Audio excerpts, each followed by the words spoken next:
Welcome to the Original Self podcast. I'm Yvette DeCota, owner of DeCota Life Coaching. I'm a psychology-informed life coach exploring resilience, mindset, and the courage to become your authentic self. This is a space for honest conversations about growth, identity, relationships, and all the messy moments in between that shape who we become. Whatever brought you here today, you're in the right place.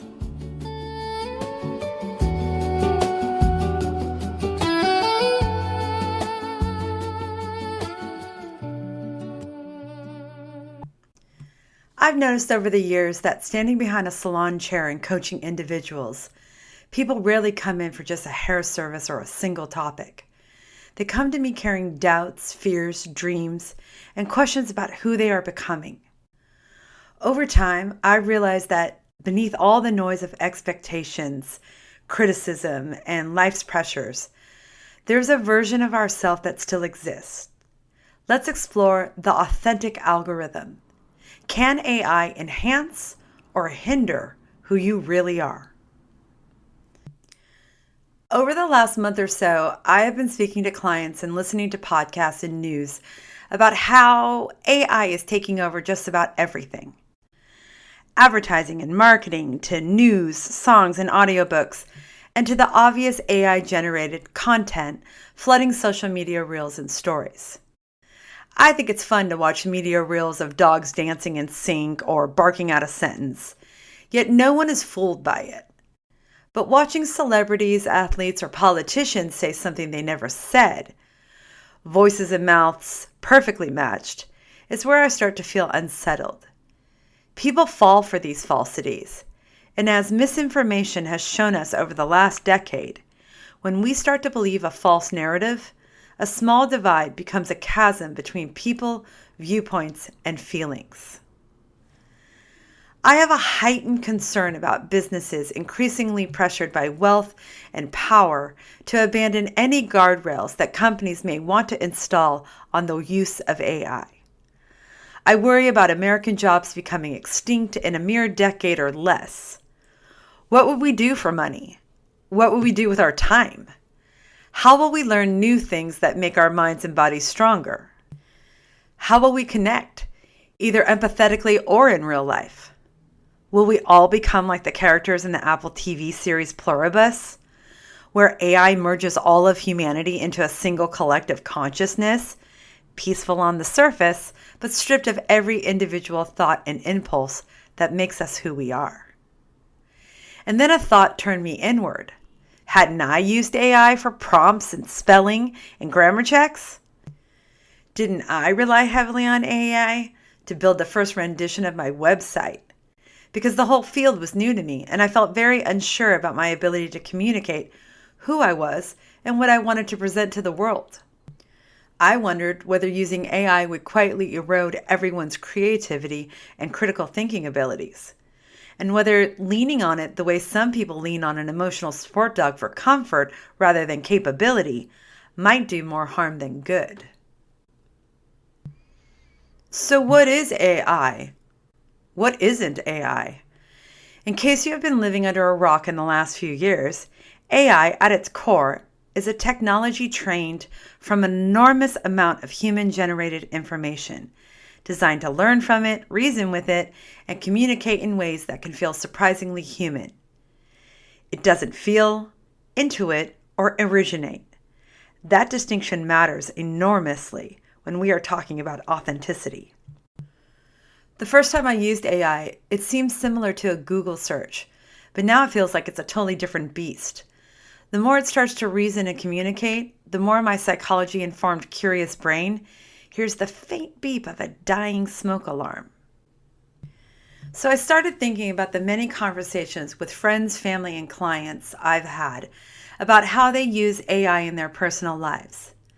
A few have told me that they use AI as a makeshift therapist in times of need and believe that it's better than actually speaking to a licensed professional therapist. As a coach, that kind of thinking made me do a deep dive to find out how empathetic can AI truly be. I found a study by researcher Victor Frimpong called Empathy and the Human Moment Gaps of AI Chatbots: Insights from Empathy Displacement Theory. The study speaks to how psychologists describe empathy as having three dimensions. The first, affective empathy, is the ability to emotionally connect with what another person is feeling, including unconscious automatic mimicry. The second, cognitive empathy, is the capacity to understand someone else's perspective. And the third is compassionate empathy, which moves us to actually doing something about another person's suffering rather than simply observe it. The thing about empathy, though, is that it develops through trust, timing, tone, and the kind of presence that tells another person they are truly being seen, which is exactly why it's so difficult for technology to replicate that. Empathy assumes that both people in the exchange have actually felt something. Frimpong identifies three ways the absence of genuine AI empathy does not just leave a gap, but actively changes how humans experience empathy over time. The first absence of empathy in AI is called affective surfacism, meaning that people begin to prefer the predictable comfort of a chatbot over the messier reality of human connection.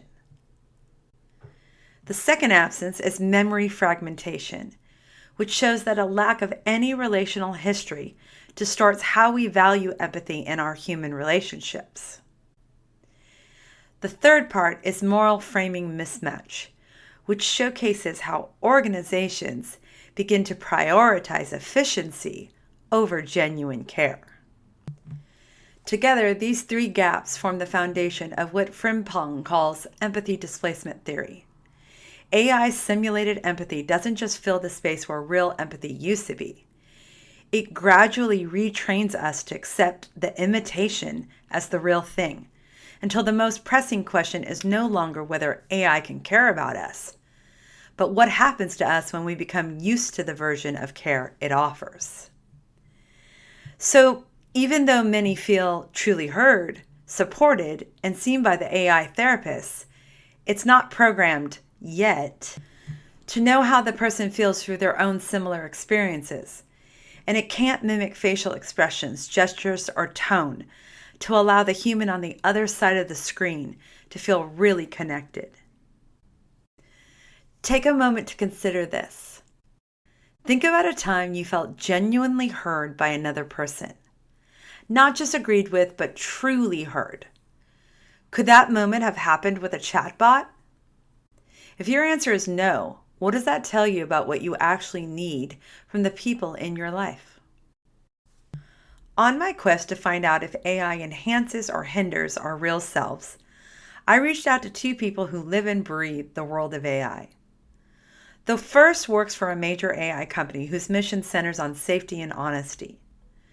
The second is my brother Stefan, a strategic business advisor with 25 years of experience inside large startups and vast data companies, AI included in all of it.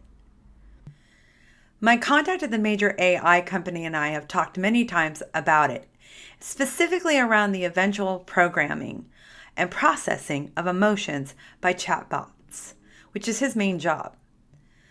I know, frightening images straight out of the film I, Robot of thousands of enraged anarchist robots standing on shipping containers, ready to strike while plotting the ultimate takeover of the human population, come to my mind.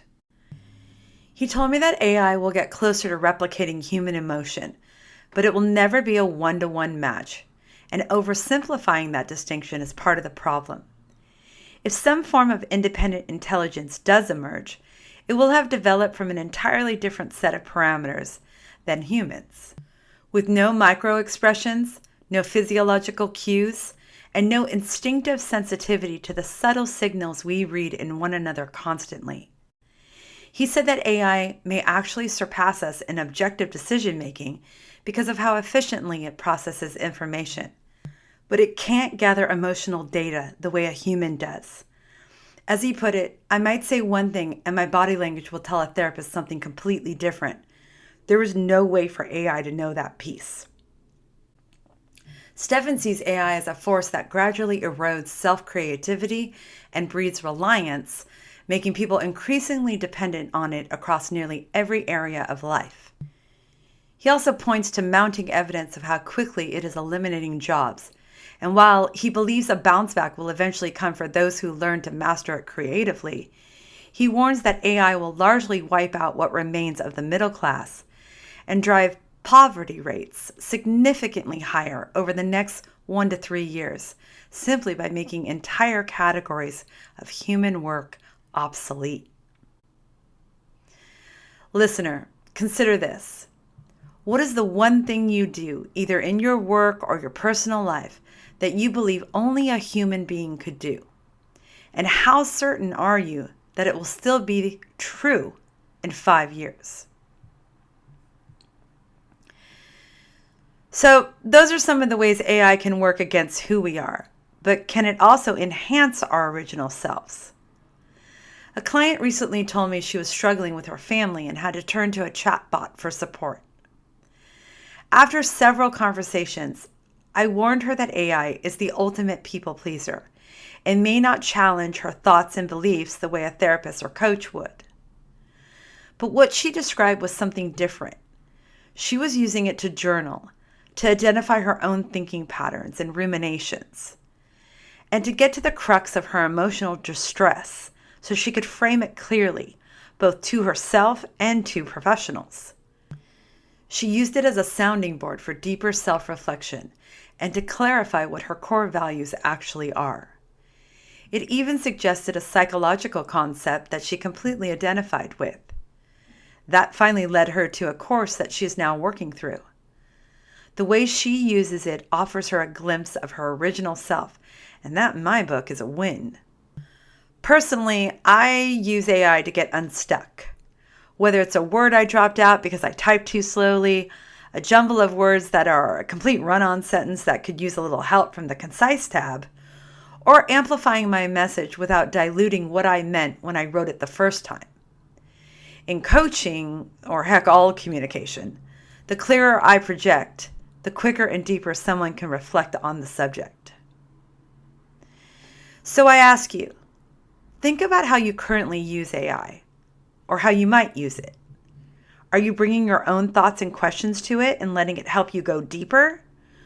Or are you handing it a blank page and asking it to fill it in for you?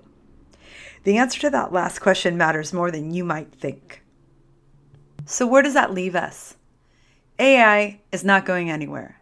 It will get more sophisticated, more convincing, and more woven into the fabric of daily life than most of us are prepared for. The question is not whether we will use it, but whether we will use it with enough intention versus abdication to keep ourselves in the equation.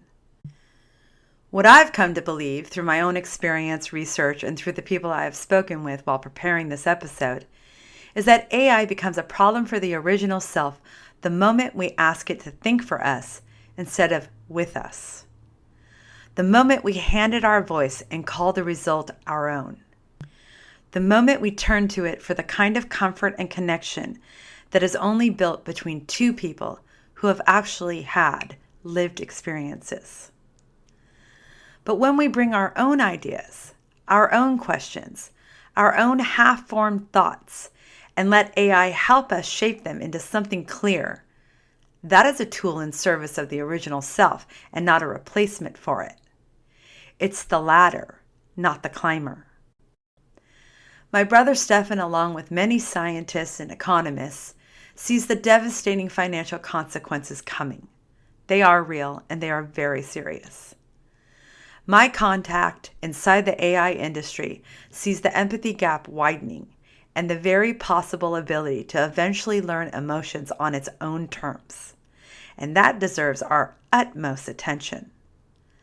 Lastly, Frimpong's research reminds us that the erosion is gradual enough that most people will not notice it happening until it has already happened. So notice it now. Use the tool, but stay in the room with yourself while you do. Remember, AI can hold the ladder, but you have to do the climbing. The tool doesn't make the work yours. Your intentions, your voice, and your willingness to show up and think does. Here's a final reflection question to contemplate. When you use AI, are you bringing yourself to it, or are you slowly letting it replace you?